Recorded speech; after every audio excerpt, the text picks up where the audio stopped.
Hello everyone, class 10th standard math sample paper 2023 के question number 11th के solution में हम पहुंच चुके हैं। अगर तुमने इससे प्रीवियस वीडियो अभी तक नहीं देखा, साथ ही साथ आने वाले वीडियोस का सॉल्यूशन देखना चाहते हो तो कंप्लीट प्लेलिस्ट का लिंक मिलेगा तुम्हें डिस्क्रिप्शन में। तो मेक श्योर कि एक बार डिस्क्रिप्शन तुम जरूर चेक कर लोगे। क्वेश्चन नंबर 11th क्या है? 11th दिया है the roots of the quadratic equation x square plus x minus 1 is equal to 0 r। यानी कि ये जो क्वाड्रेटिक इक्वेशन दिया है इसके रूट्स के बारे में तुम्हें बताना है। ऑप्शन ए में है इरेशनल एंड डिस्टिंक्ट, बी है रियल नॉट रियल, सी में दिया है रैशनल एंड डिस्टिंक्ट और डी में दिया है रियल एंड इक्वल। यानी कि सिंपल फॉर्म में तुम्हें नेचर ऑफ रूट्स बताना है।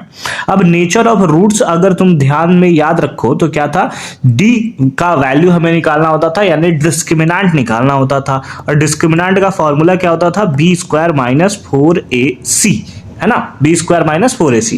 अब डी निकालने के लिए हमारे पास अलग अलग क्राइटेरिया होता था, ठीक है, कि डी का वैल्यू कैसा आएगा। सबसे पहले डी का वैल्यू अगर 0 आएगा तो वो होगा रियल एंड इक्वल। क्या होगा, आर एंड ई मतलब रियल एंड इक्वल, ठीक है। जब डी का वैल्यू हमारे पास ग्रेटर देन 0 आता है तो वैसे केसेस में आता है रियल एंड डिस्टिंक्ट, है ना, अलग अलग वैल्यू देखने को मिलेगा।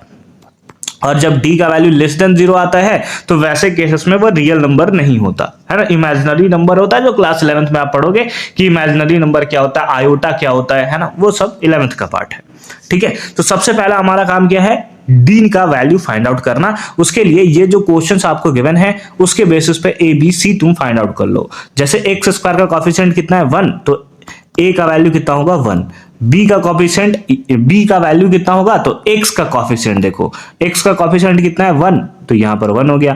c कांस्टेंट टर्म कितना है, माइनस का 1, ध्यान रखना माइनस का 1 है ना, माइनस का 1 है, केवल 1 मत लिख देना, तो -1 हो गया। अब इस बेसिस पर d निकालो, तो d का वैल्यू कितना है b स्क्वायर यानी कि 1 का स्क्वायर माइनस 4, a का वैल्यू 1 और c का वैल्यू है माइनस का 1, कितना है माइनस का 1, 1 का स्क्वायर 1 माइनस ये माइनस और ये माइनस क्या हो गया, प्लस हो गया ना, तो माइनस माइनस प्लस हो गया और 4 1 जा 4 हो गया, तो वैल्यू कितना आ गया 5 आ गया। वैल्यू कितना आ गया 5 आ गया। अब d का वैल्यू ग्रेटर देन 0 आ रहा है, यानी कि ग्रेटर देन 0 यानी कि डिस्टिंक्ट तो वाला वैल्यू होगा, यानी कि नॉट रियल कैंसिल हो गया, रियल एंड इक्वल भी कैंसिल हो गया, ठीक है। रियल वैल्यू तो है क्योंकि d का वैल्यू ग्रेटर देन 0 भी है, ठीक है। तो दो ऑप्शन बी और डी तो हमारा कट गया।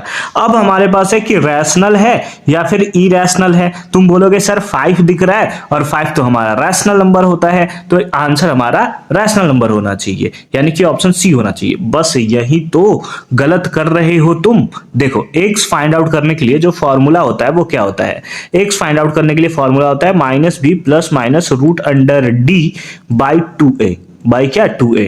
अब ये जो रूट अंडर d है यानी कि उसके लिए तुम्हें क्या निकालना पड़ेगा, रूट अंडर 5 का वैल्यू निकालना पड़ेगा। और रूट अंडर 5 जो है वो तुम्हारा क्या है, एक इरेशनल नंबर है। कैसा है, इरेशनल नंबर है। चैप्टर 1 में तुमने प्रूव कर रखा है ना कि रूट 3 को इरेशनल प्रूव कीजिए, रूट 2 को इरेशनल प्रूव कीजिए, रूट 5 को इरेशनल प्रूव कीजिए। तो रूट 5 कैसा वैल्यू है, वो एक इरेशनल नंबर है, यानी कि जो वैल्यू हमारे पास आएगा वो आएगा इरेशनल एंड डिस्टिंक्ट। क्या आएगा, इरेशनल एंड डिस्टिंक्ट, यानी कि इस बेसिस पे ऑप्शन नंबर ए जो होगा वो हमारा करेक्ट आंसर होगा।